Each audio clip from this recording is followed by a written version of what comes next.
આ વિડીયો પૂરો જુઓ અને જો આ ચેનલને સબસ્ક્રાઈબ ન કરેલો તો સબસ્ક્રાઈબ કરો અને વિડીયો સારો લાગે તો લાઈક કરો અને શેર કરો.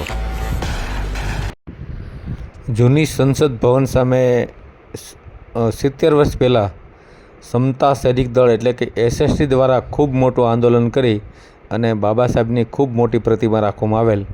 આ પ્રતિમાએ 14મી એપ્રિલ અને 6 ડિસેમ્બરે ખૂબ મોટું સમારંભ થાય, ત્યાં મોટું ફંક્શન થાય સમતા સૈનિક દળ દ્વારા અને દિલ્હીના અલગ અલગ સંગઠનો દ્વારા ખૂબ મોટા કાર્યક્રમો ત્યાં યોજવામાં આવતા હતા અને ખુદ આપણા મહામહિમ રાષ્ટ્રપતિ પણ આ સમારંભમાં હાજર રહેતા હતા. આ પ્રતિમા અત્યારે નવી સંસદ ભવન બનતા આ પ્રતિમાને હટાવી અને પાછળના ભાગમાં રાખવાયેલ છે, જેથી આ પ્રતિમા મૂળ જગ્યાએ રાખવા માટે સમતા સૈનિક દળ એટલે કે SST દ્વારા ખૂબ મોટું આંદોલન દિલ્હીમાં જંતર મંતર ખાતે કરવામાં આવેલ. એનો આ વિડીયો છે. જો આપ આંબેડકરવાદી હો અને આંબેડકરમાં માનતા હો અને બાબા સાહેબનું ઋણ જો આપણા પર હોય તો આ વિડીયોને પૂરેપૂરો જુઓ અને બીજાને પણ શેર કરો. આ આંદોલનમાં સમતા સૈનિક દળ એટલે કે SSTના ગુજરાત પ્રદેશ અધ્યક્ષ PL મારુ, મહાસચિવ દિનેશભાઈ પરમાર અને બાબરા તાલુકા પ્રમુખ સોમભાઈ સોઢળિયા અને બંતે વિપક્ષીએ ખાસ હાજરી આપેલ હતી. અત્યારે અમે રાજકોટથી અમારી ટ્રેન રવાના થઈ ગઈ છે. દિલ્હી જૂનું સંસદ ભવન હતું એની સામે ડૉક્ટર બાબા સાહેબની પ્રતિમા રાખવામાં આવેલ હતી. એ પ્રતિમા હટાવી લેવામાં આવેલ છે. તો એ પુનઃ ત્યાં સ્થાપિત થાય એના માટે સમતા સૈનિક દળ અને બાકીના ઘણા બધા સંગઠનોએ આહવાન કરેલ છે. એટલે ખૂબ મોટી સંખ્યામાં આખા ભારતમાંથી લોકો ત્યાં દિલ્હી જઈ રહ્યા છે. અમે સમતા સૈનિક દળના માધ્યમથી અત્યારે ત્યાં દિલ્હી જઈ રહ્યા છીએ. અમારી સાથે બંતે વિપક્ષી પણ છે, બંતેજી અને સોમભાઈ સોઢળિયા આપણા બાબરા તાલુકા સમતા સૈનિક દળના પ્રમુખ બાબરા તાલુકા પ્રમુખ સમતા સૈનિક દળ બંતેજી.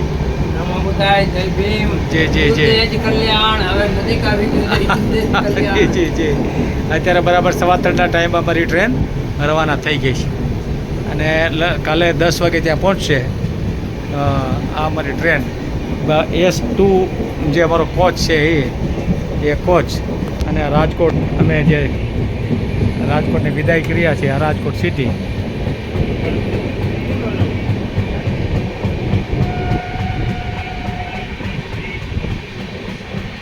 કાલે 10 વાગે અમારી ટ્રેન ત્યાં પહોંચશે દિલ્હી.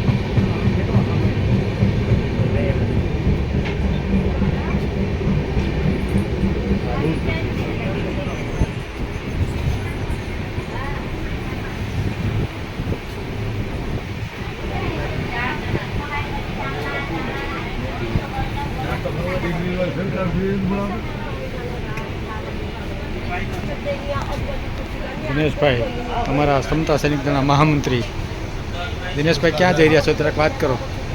આજે અમે રાજકોટથી દિલ્હી જે સમતા સૈનિક દળની મેઇન ઝંડાવાલા ઓફિસ છે અમારી ઝાંસી રાણીએ, ત્યાં તમામ ભારતના તમામ સમતા સૈનિક દળો જે 29 રાજ્યમાં અમારી સમતા સૈનિક દળની ટીમ છે, તમામ અધ્યક્ષથી માંડીને પ્રમુખ, મહાસચિવ, મહામંત્રીઓ, તમામ ભારતના જે જૂનું સંસદ હતું કે બાબા સાહેબની પ્રતિમા વર્ષોથી સમતા સૈનિક દળ જ 14મી એપ્રિલે સેલ્યુટ મારે, પછી વડાપ્રધાન અને રાષ્ટ્રપતિ પુરહાર કરતા હતા.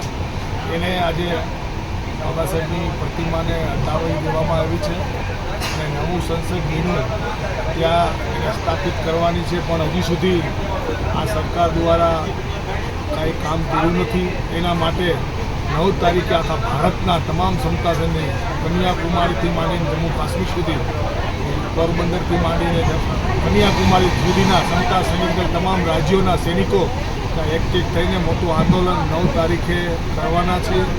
તમામ રાજકીય પક્ષો પણ સાથે છે. ભાઈ ચંદ્રશેખર આઝાદ પણ અમારી સાથે છે. તમામ લોકોને આખા ભારતના લોકો સમતા સૈનિક દળના સૈનિકો જ્યાં પ્રતિમા મેળાય નવા સંસદમાં, એની માટે અમે જઈ રહ્યા છીએ.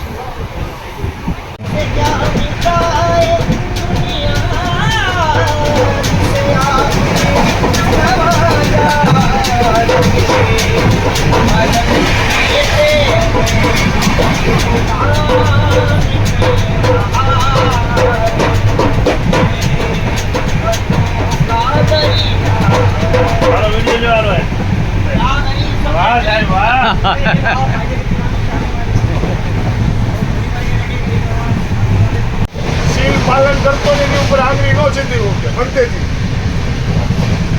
હવે તમને શિવ મંદિર વિશેની એટલે કે આ ભગવાન ગૌતમ બુદ્ધની પહેલાના બુદ્ધ એટલે શિવ વિશેની વાત કરું.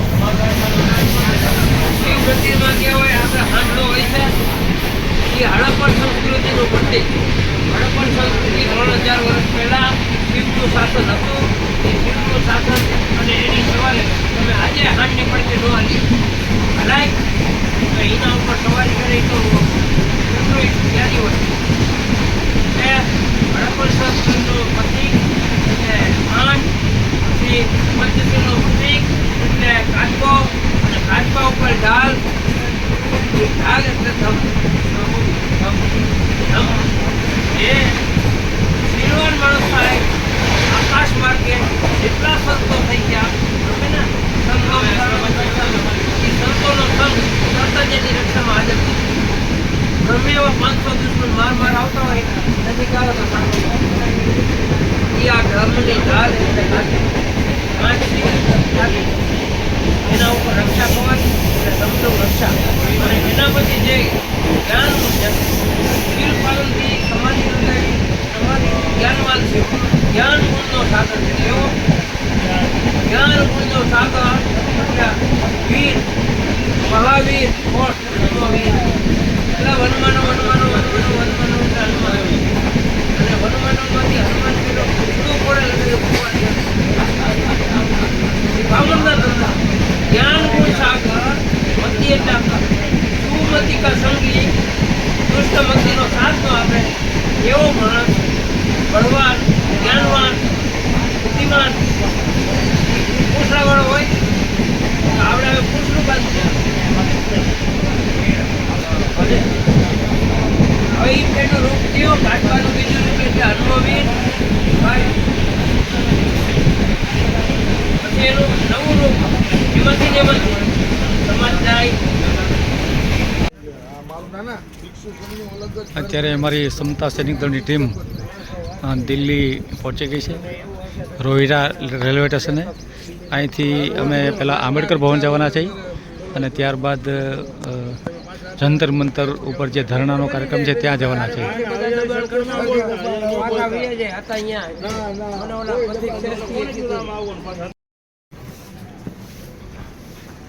અંતેજી પાછળ્યો થોડાક હા રેડી બાર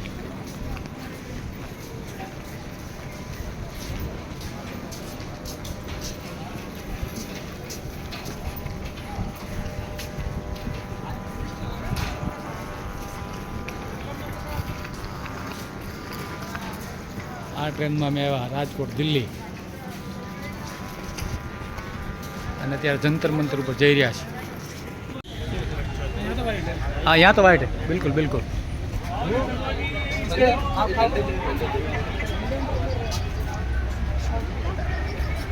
आदि प्रधान जी नेताजी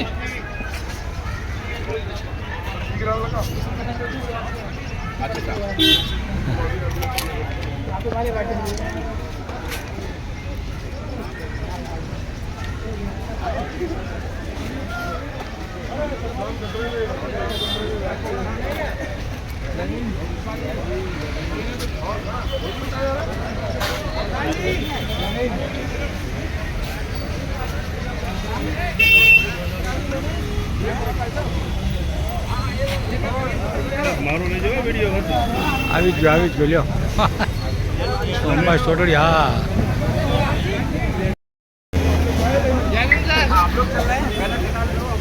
જય જય જય જય જય ભીમ જય ભીમ જય જય જય જય જય ભીમ.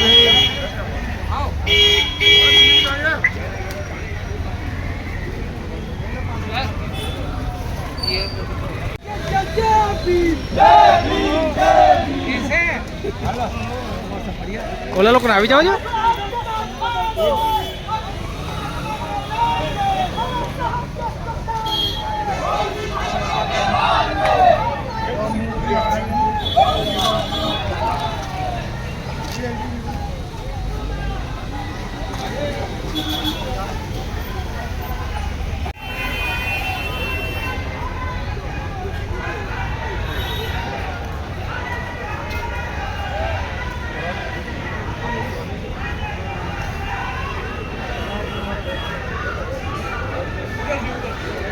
यहाँ से कोई बात नहीं।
हालता रहे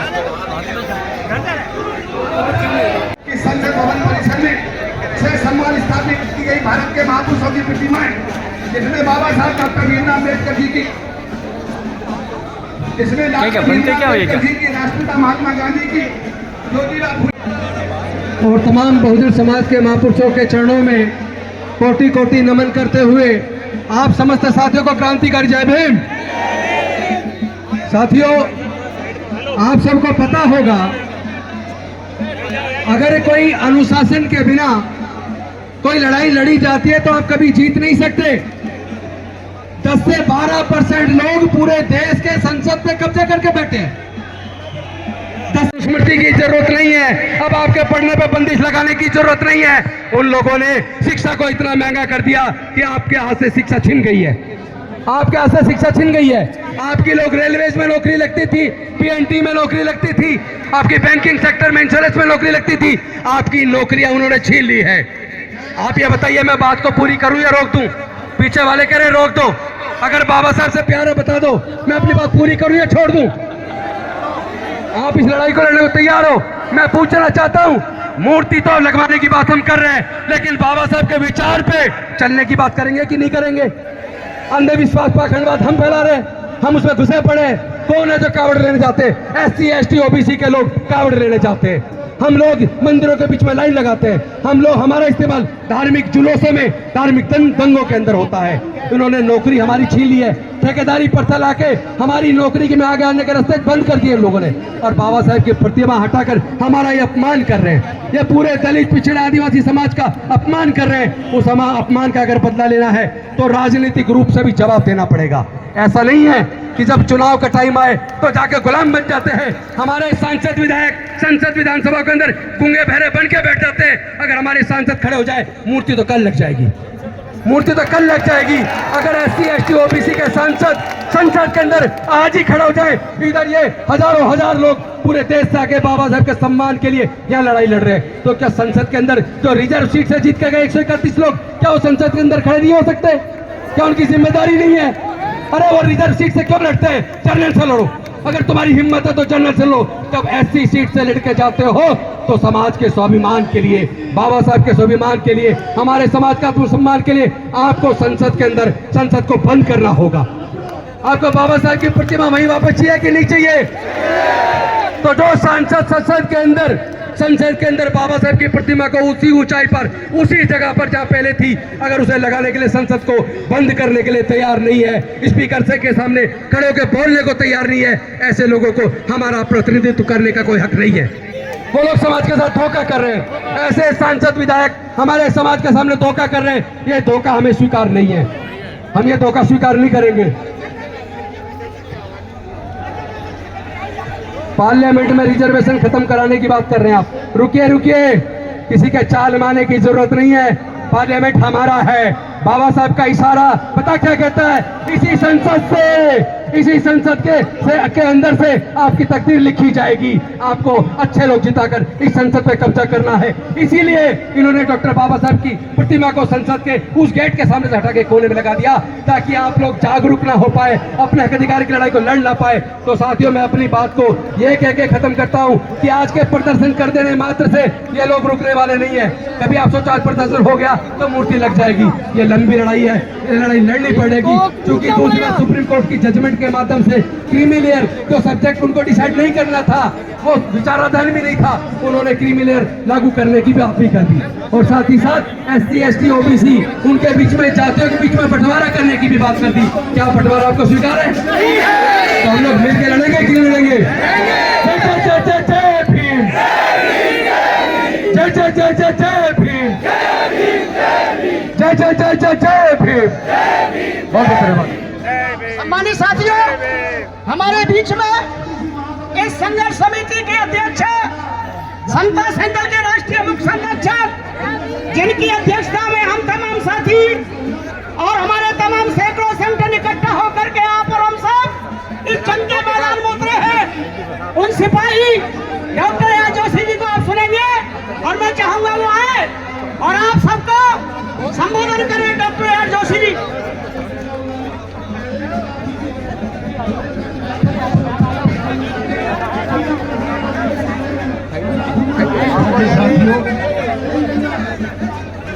जय भीम, जय भीम, जय भारत, जय भारत, जय संविधान, जय संविधान। संतोष सैनिक दल, संतोष सैनिक दल, सभी बहुजन संगठन, सभी बहुजन संगठन, एक एक साथी जिंदाबाद, एक एक साथी जिंदाबाद, जिंदाबाद, जिंदाबाद। साथियों, किसी ने पूछा कि जय भीम बोलते हो आप, ये जय भीम क्या है? जय भीम समानता का द्योतक है, जय भीम संघर्ष का द्योतक है, जय भीम एक केवल नारा नहीं, जय भीम क्रांति का नाम है। साथियों, आज हम सब लोग यहाँ इकट्ठे हुए हैं बाबा साहब के सम्मान की लड़ाई के लिए। आप सब श्रद्धा साथी, जिनकी बदौलत आज हम सब लोग पूरे भारतवर्ष में कुछ देख पा रहे हैं, उनके सम्मान की बात है। उनके सम्मान के लिए एक एक बहादुर सैनिक, बाबा साहब का सिपाही जब तक मैदान जंग से नहीं हटेगा, जब तक प्रतिमा उसी जगह स्थापित नहीं होगी। आप एग्री करते हो? आप सब लास्ट तक लड़ने की समाज में एक डिफरेंस डालने की कोशिश की जा रही है। आप सब सभी श्रद्धेय साथी, हम ये गोष्ठी, ये प्रतिमा की जो समिति है, आप सभी से गुजारिश करती है कि आप इनके चक्कर में ना आए। बहुजन समाज को, दलित को और ST SC का जो भी इनका संगठन है, वो आपस में एक दूसरा, गांधी, बाबा साहब, ज्योतिबा फुले और भगवान बिरसा मुंडे और छत्रपति शिवाजी महाराज, ये व्यक्ति नहीं है, ये राष्ट्र की धरोहर है। और इस धरोहर से जो खिलवाड़ इन लोगों ने की है, मैं समझता हूं इससे बुरा दिन इनके लिए हो नहीं सकता। मैं आपको ये विश्वास दिलाता हूं कि जो ये बाबा साहब की प्रतिमा का पुण्य स्थापना संघर्ष मोर्चा या कमेटी बनाई गई है, ये इसको आखिरी तक लड़ने का कार्य करेगी। और हम सब साथी आज हम संकल्प लेते हैं यहाँ पर कि मानवता के पुजारी, समानता के पुजारी बाबा साहब, जिन्होंने इस देश में ऐसा संविधान दिया जो आज तक 75 सालों तक भी अगर सत्ता का हस्तांतरण होता है तो कलम से होता है, कलम से होता है साथियों, तलवारों से नहीं होता। और यही बाबा साहब के संविधान की खूबी है। बहुत दुख के साथ कहना पड़ता है कि बहुत से लोग इस देश के संचालक ये शो करते हैं कि वो बाबा साहब को बहुत मानते हैं, लेकिन देखने में ये मिला कि अंदर ही अंदर बाबा साहब से घृणा करने लगे हैं। बाबा साहब एक व्यक्ति नहीं, बाबा साहब एक विचारधारा है। दो विचारधारा इस देश में है, एक अम्बेडकरवाद और दूसरा मनुवाद। साथियों, अम्बेडकरवाद समानता, स्वतंत्रता, भाईचारे, मैत्री पर विश्वास रखता है और मनुवाद जातिवादी, जात पात पर, छोटे बड़े पर यह सब विश्वास करता है। 26 जनवरी 1950 को जब देश आजाद हुआ, बाबा साहब ने संविधान देते हुए ये सोचा था कि आज के बाद हम एक विरोधाभास की जिंदगी जीने जा रहे हैं इस देश में। चूंकि राजनीतिक लेवल पर एक वोट का, एक व्यक्ति का अधिकार तो होगा, लेकिन सामाजिक और आर्थिक दृष्टि से हम उसे मना करेंगे, चूंकि यहाँ पर लोगों का सोच ऐसी है। और अगर सामाजिक और आर्थिक दृष्टि का जो गैप है ये बहुत जल्दी नहीं सुलझा गया तो वो दिन दूर नहीं होगा कि जो लोग इससे प्रताड़ित होंगे, शोषित होंगे, वो इसको इवन संविधान को मानने से भी मना कर देंगे। साथियों, आज देखने में यही मिल रहा है कि जो बाबा साहब ने जिस दिन संविधान लागू हुआ, ये कहा गया ना आज से कोई छोटा होगा, ना कोई बड़ा होगा, ना अमीर होगा, ना गरीब होगा, ना कोई राजा होगा, ना रंक होगा, सब समान होंगे। And there shall not be any untouchability. लेकिन आज भी हमारे लोगों में ये जो लगा अभी सुप्रीम कोर्ट में, इसका बेस केवल अनटचेबिलिटी था। इसको लोगों ने पता नहीं कैसे कैसे इस देश का सुप्रीम कोर्ट से आशा की जाती थी। ये पूरे वर्ल्ड में यहाँ का सुप्रीम कोर्ट न्याय पक्ष समझा जाता था, लेकिन आज देखने में मिला इन्होंने पहले SC/ST जो आपका एक्ट था उस पर इन्होंने हमला किया, उसके बाद यूनिवर्सिटी ग्रांट कमीशन में हमला किया, उसके बाद अब जो बचा था अभी सुप्रीम कोर्ट ने समाज को पाड़ने का काम किया। साथियों, आपको हमको पटना नहीं है। मैं इन्हीं शब्दों के साथ आप सभी बहुजन संगठन, सभी बहुजन संगठन, जय संविधान, जय संविधान, धन्यवाद। अब मैं इंजीनियर DC कपिल साहब से निवेदन करूंगा कि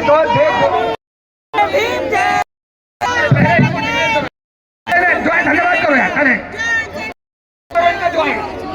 मैं इंजीनियर DC कपिल साहब से निवेदन करूंगा कि जो भी देश से व्यक्ति संगठन आए हैं उनका वो धन्यवाद करेंगे। इंजीनियर DC कपिल साहब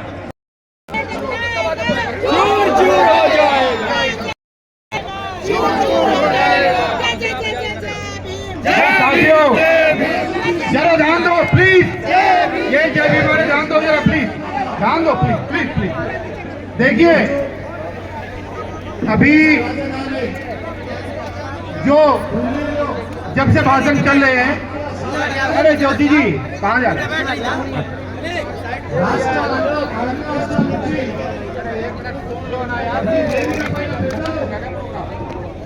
देखिए गौतम साहब एक मिनट, हमारे बीच में सभी बहुजन संगठन, सभी बहुजन संगठन, जय संविधान, जय संविधान, धन्यवाद।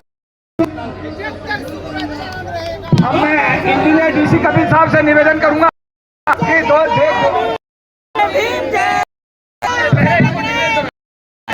धन्यवाद करो यार। मैं इंजीनियर DC कपिल साहब से निवेदन करूंगा कि जो भी देश से व्यक्ति से हैं, अरे ज्योति जी कहाँ जा रहे हैं?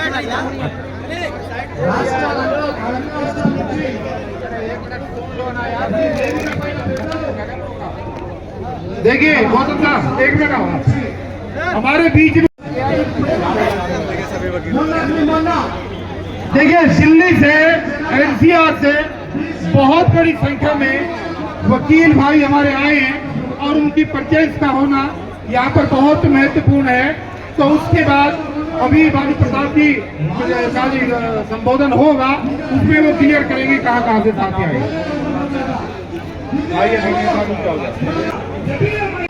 बहुत बहुत शुक्रिया मंच संचालक आदरणीय इंजीनियर डीसी कपिल साहब, बोधिसत्व बाबा साहब डॉक्टर भीमराव अंबेडकर जी के चरणों में नमन करते हुए पूज्य भिक्षु संघ और मंच पर और सामने मेरे समाज के सभी सम्मानित और बहादुर साथियों, आप सभी को मेरा जय भीम, नमो बुद्धाय। साथियों, सबसे पहले मैं धन्यवाद देना चाहता हूं यहां पर उपस्थित मेरे समाज के तमाम क्रांतिकारी बुजुर्ग, नौजवान, महिलाएं, बहनें और भाइयों, आप सबको जो आप अपने कीमती समय में समय निकालकर यहां उपस्थित हुए हैं साथियों। और आपको होना ही था, क्योंकि ये बड़ी जंग की तैयारी है, तो जंग की तैयारी का आगाज भी तरीके से होना चाहिए कि नहीं होना चाहिए? बिल्कुल साथियों, सरकार इस बात को सुन ले, हम यहाँ केवल उससे कोई विनती करने नहीं आए हैं, उसको चेतावनी देने आए हैं। सरकार ने अगर ये गलत काम करने छोड़े नहीं, अपनी नीयत ठीक नहीं की, तो सरकार को उखाड़ के फेंक देंगे। ईंट से ईंट बजाने की बात नहीं, उखाड़ के फेंक देंगे सरकार को साथियों। इसलिए सरकार को हम चेतावनी देने आए हैं कि जो प्रतिमा, प्लीज साथियों, जो प्रतिमा बाबा साहब डॉक्टर अंबेडकर की इतने संघर्षों के बाद हमारे बड़े जुझारू नेता प्रोफेसर बीपी मौर्य साहब के संघर्ष के बाद 1967 में लगी थी, और जिसको इस देश के कायर प्रधानमंत्री मोदी ने अंधेरे में 3 जून को वहां से हटा दिया, उस कायर प्रधानमंत्री को चेतावनी दे रहे हैं, या तो 14 अक्टूबर से पहले वही वो प्रतिमा लगा दे, नहीं 14 अक्टूबर बाद इस सरकार को उखाड़ने की कार्रवाई ये बहुजन समाज करेगा साथियों। करोगे नहीं करोगे? और इनको ठीक करना ही पड़ेगा, क्योंकि केवल अब प्रतिमा की बात नहीं रही, अब बात उससे आगे बढ़ गई है। जो काम सरकारें करती थी, अब इस देश की सुप्रीम कोर्ट कर रही है वही काम। तो अब सुप्रीम कोर्ट को भी ठीक करना है साथियों। सुप्रीम कोर्ट को भी बताना है कि संविधान के विरुद्ध में अगर आप कोई काम करेंगे, हम उसे मानने वाले नहीं हैं, उसका विरोध जबरदस्त तरीके से जमीन पर करेंगे। बड़े अफसोस की बात है साथियों, जो ये फैसला आया है 1 अगस्त को, अफसोस कि उसमें जो जज हैं, 7 जजों की संविधान पीठ में 1 जज हमारा भी है, और दुर्भाग्य से हमारे ही उस जज ने सबसे घटिया फैसला दिया है, और बाबा साहब का नाम लेकर उनको कोटेशन करके तब उसने फैसला दिया है। और ऐसे ही नहीं, उस व्यक्ति ने पहले भी समाज में कई ऐसी पिटीशन गई जिनके पक्ष में कभी फैसला नहीं किया, जो उसकी जिम्मेदारी थी, जिसमें उत्तर प्रदेश में जुडिशरी में 2000 के बाद में जो डायरेक्ट एजीजे का एग्जाम होता है, वो पोस्ट 2000 से खाली पड़ी है, करीबन 250 की संख्या में। वो मैटर उसके यहाँ पे गया था, उसमें भी उसने उस मैटर को रिजेक्ट कर दिया। ऐसे लोग, अगर हमारे ही समाज के लोग हमारी ही गर्दन काटने में लगेंगे, तो हम उन्हें किसी कीमत पर बर्दाश्त नहीं करेंगे साथियों। तो लड़ाई आपकी और हमारी बड़ी है साथियों, लड़ाई आपकी हमारी बड़ी है साथियों। जो काम विपक्ष को करना चाहिए था, जो अंदर बैठे आपके सांसदों को करना चाहिए था, जो एमएलए को करना चाहिए था, जो पॉलिटिकल पार्टीज को करना चाहिए था, वो काम उन्होंने नहीं किया। इसलिए वो काम अब आपको और हमें करना है साथियों। हमारी जिम्मेदारी बड़ी है साथियों, हमारी दिक्कतें भी बड़ी हैं साथियों। मैं धन्यवाद देना चाहता हूं, हमारे यहाँ बहुत सारे वकील साथी आए हैं, जो मुजफ्फरनगर से आए हैं, जो सहारनपुर से आए हैं, जो नोएडा से आए हैं, मेरठ से आए हैं, बुलंदशहर से आए हैं, हापुड़ से आए हैं, गाजियाबाद से आए हैं, सोनीपत से आए हैं, दिल्ली में हाई कोर्ट से आए हैं, सुप्रीम कोर्ट से आए हैं, दिल्ली की पटियाला हाउस कोर्ट से आए हैं, रोहिणी कोर्ट से आए हैं, तीसरी कोर्ट से आए हैं, हमारे साथी साकेत कोर्ट से आए हैं, द्वारका कोर्ट से आए हैं। मैं उन सभी साथियों का धन्यवाद करता हूं, और आपका यहाँ उपस्थित होना इस समाज को मजबूती देगा साथियों। क्यों? क्योंकि लड़ाई कानूनी लड़ाई है साथियों, लड़ाई केवल सड़क की नहीं है, लड़ाई कानूनी भी है। तो हमें कानूनी भी लड़ाई लड़नी है, हमें सड़क की भी लड़ाई लड़नी है।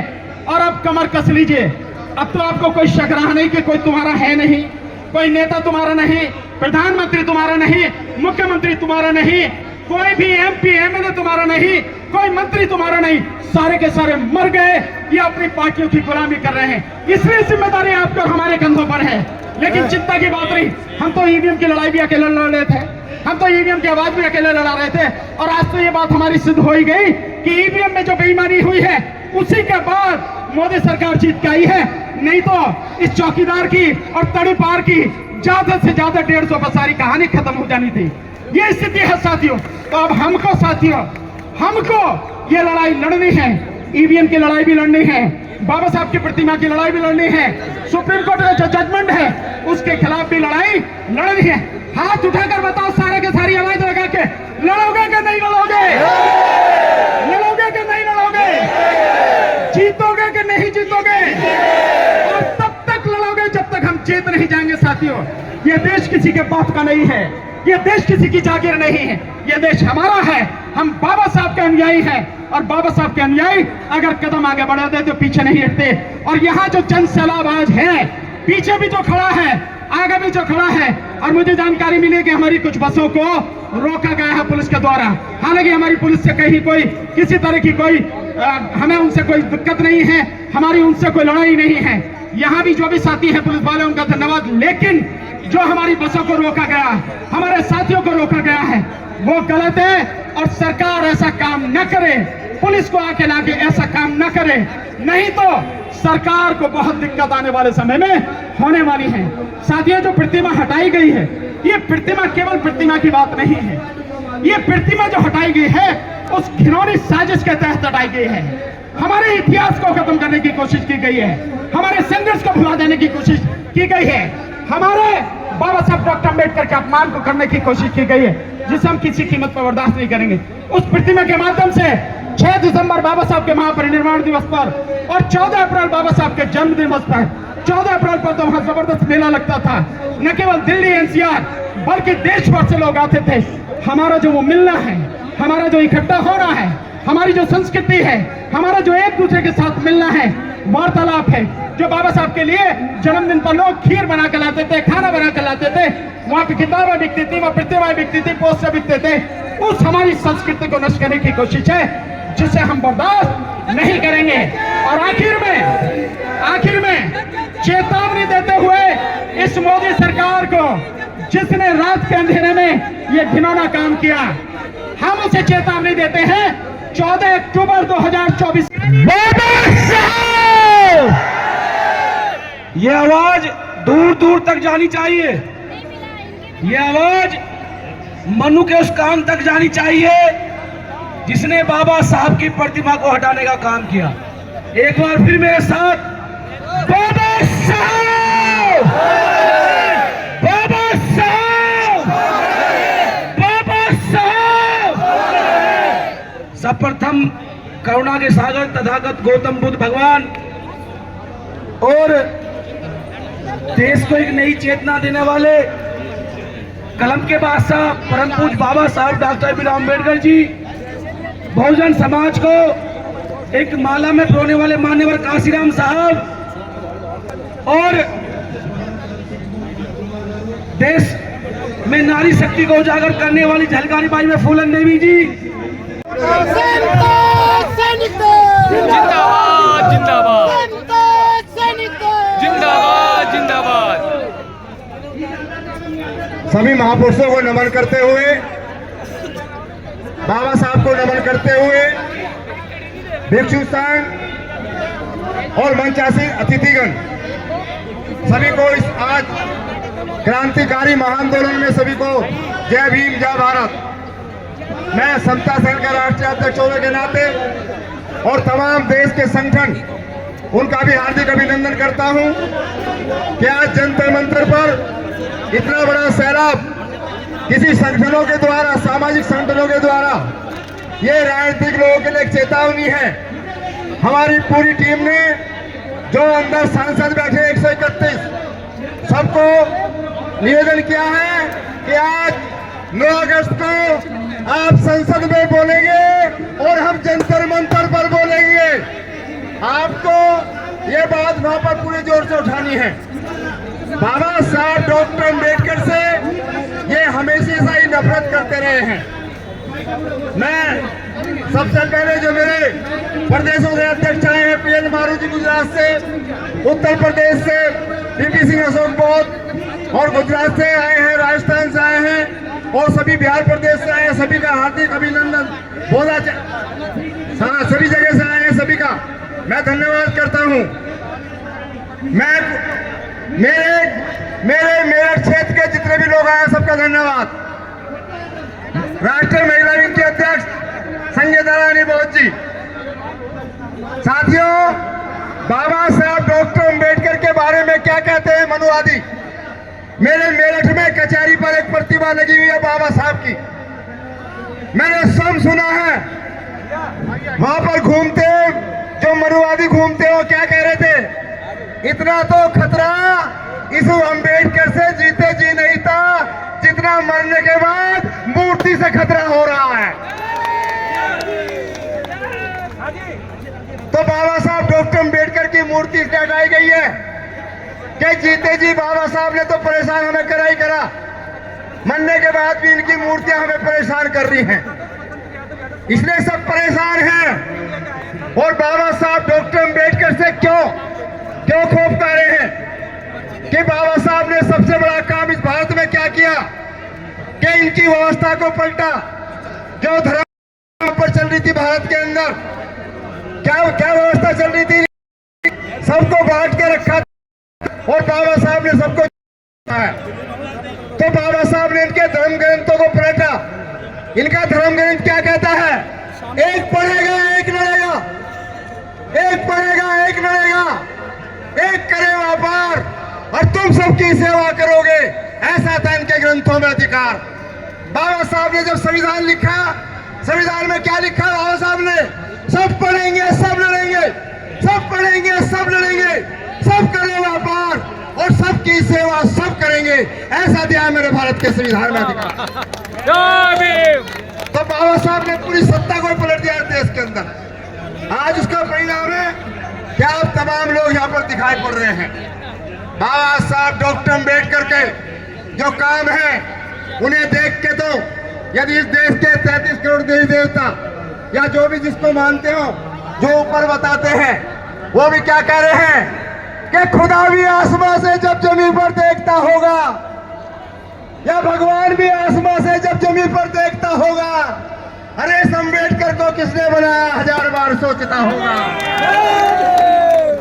जो काम देवी देवता नहीं कर पाए, अंधों को नौकरी, सबसे ज्यादा अंधे मनुवाद में, लंगड़ों को नौकरी, को नौकरी, सामाजिक लोग जो है जिनके 4 हाथ 2 हाथ पैर उनको नौकरी है। बाबा साहब ने जो धर्म ग्रंथ देश के अंदर हुआ था उसे खत्म किया है। का कार्यक्रम सभी जो कमेटी बनाई गई थी, राष्ट्रीय मुख्य सचिव डॉक्टर AR जोशी साहब, संरक्षक गौतम जी, DC कपिल साहब, भानु प्रताप एडवोकेट जी और जितने भी लोग, सभी संगठनों का।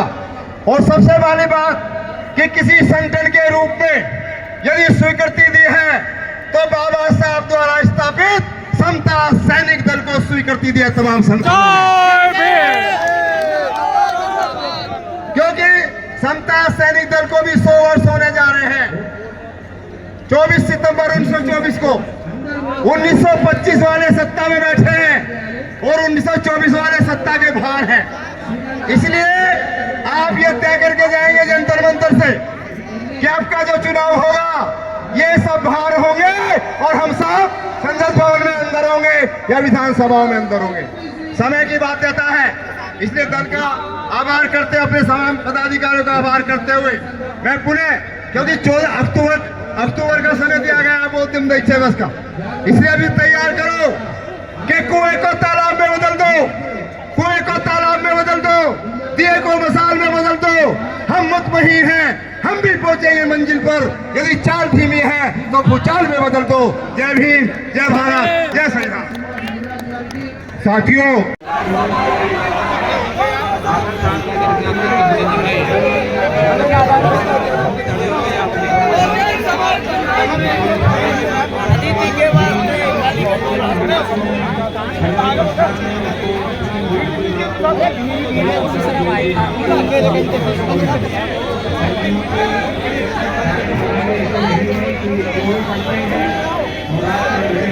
రాష్ట్రం ఈ కేంద్రంలో ఉన్నటువంటి ప్రభుత్వాలన్నిటి కూడా బీసీ జరుగుతున్న అన్యాయం చేస్తున్నాయి.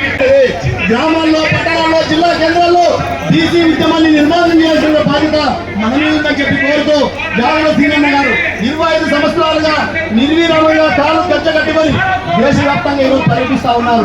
మాకు కులగణన చేయండి, చట్టసభల్లో రిజర్వేషన్ ఇవ్వండి, బీసీలకు ప్రత్యేక మంత్రిత్వ శాఖ కావాలని చెప్పి సీనన్న గారు దేశవ్యాప్తంగా బీసీ ఉద్యమాన్ని నిర్మాణం చేపడుతున్నారు. కాబట్టి అందులో భాగంగా అన్ని పార్టీలు, ఈ పార్టీ ఆ పార్టీ ఏ పార్టీలకు అతీతంగా బీసీ ఉద్యమం నడుస్తున్నది. కాబట్టి పార్టీలకు అతీతంగా మనమందరం కూడా బీసీలను ఆహ్వానించి, పార్టీలకు అతీతంగా ప్రజలను ఆహ్వానించి మన డిమాండ్లను సాధించుకునే విధంగా మనం అందరం కూడా పోరాటం చేయాలని చెప్పి కోరుతూ, మరి అదే విధంగా మన కార్యక్రమానికి ముఖ్య అతిథిగా విచ్చేసినటువంటి అన్న పార్లమెంట్ లో బీసీ ఉద్యమం గురించి, బీసీల సమస్యల గురించి, మరి బీసీ పార్లమెంటరీ కమిటీ చైర్మన్ గా ఉండి అనేక మార్లు బీసీ హక్కుల కోసం పోరాటం చేసినటువంటి అన్న, బీసీల పునరుద్ధుడు, మరి బీసీల మహాత్మా జ్యోతిబా పూలే అవనవ పూలే మన హనుమంతన్న గారు మాట్లాడే ముందు మరి మన కళాకారులు, మరి మీసాల గణేష్ గారి కమిటీ వారి యొక్క బృందం కళాకారులు పాట పాడాల్సిందిగా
चलो कि जब जब आंदोलन हो मत देखो किसने आंदोलन उठाया, बस खड़े हो जाओ इस मुट्ठी को थामकर।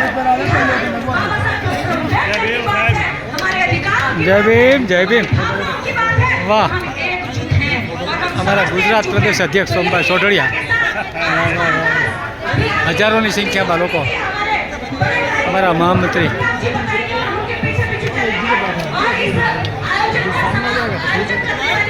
जो भी हमारे जो भी मुख्य रूप से उन्होंने अपनी भूमिका निभाई है, मैं उन सबको बहुत बहुत आभार और आप सबके आने पर बहुत बहुत धन्यवाद।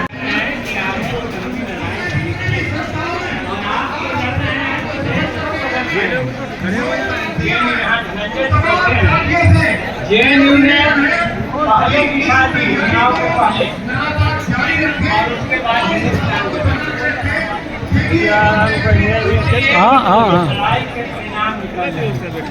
हमने इस कॉर्पोरेट हो गया आपके पास गुजरात वाली सरकार को बड़ा तो नहीं, जगह जगह सहयोगियों ने सरकार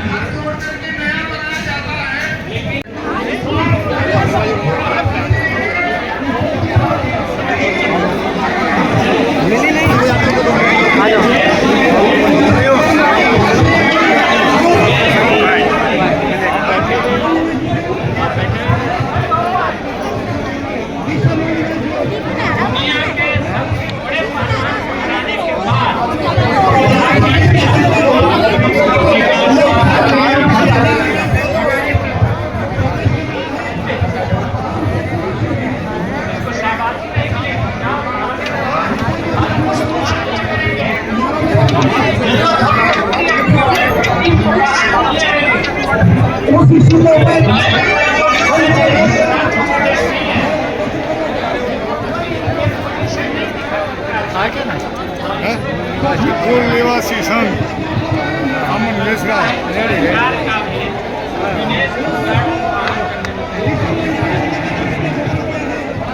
ये जो शब्द है दिनेश भाई अजी क्या आया है?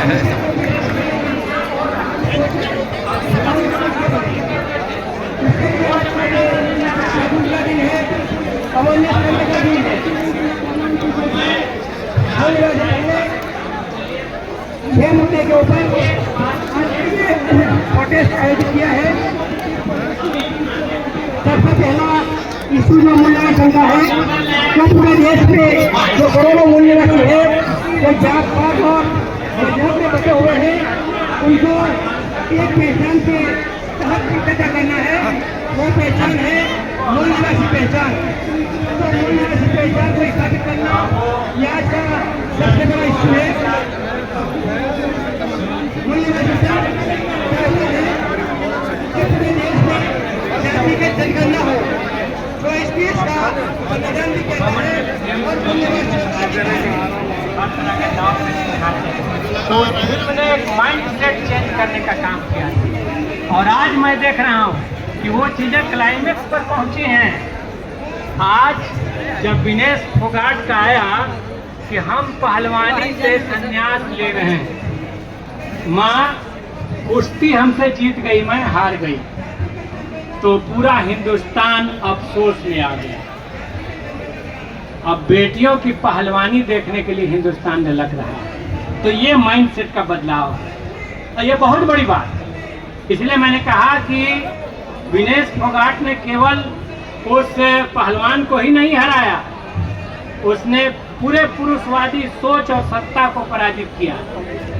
उसने जिन लोगों के खिलाफ जो यौन शोषण करने की कोशिश करते थे ओलंपिक टीम के साथ, उन सब को पराजित किया है, इस मानसिकता को पराजित किया है। और इसीलिए हम कहना चाहते हैं कि कई ढंग से लड़ाइयाँ चलती हैं। आपका यह संघर्ष आइसा हाल के वर्षों में हिंदुस्तान में परिवर्तन की जो लड़ाई चली है, उसका एक सिग्नेचर नाम है आइसा। तो मैं आपको बधाई दूंगा कि आप केवल एनडीए खत्म हो या ना हो, आपने जितने भी रेडिकल सवाल उठाए हैं, जितने भी परिवर्तन के बड़े सवाल उठाए हैं, और आपका जो राजनीतिक वैचारिक रुख है हिंदुस्तान चलो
Thank you.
આ ચેનલ તમે સબસ્ક્રાઈબ ન કરેલ હોય તો સબસ્ક્રાઈબ કરો, બેલ આઇકન દબાવી ઓલ સિલેક્ટ કરો, જેથી કરીને બધા વિડીયો તમને જોવા મળશે.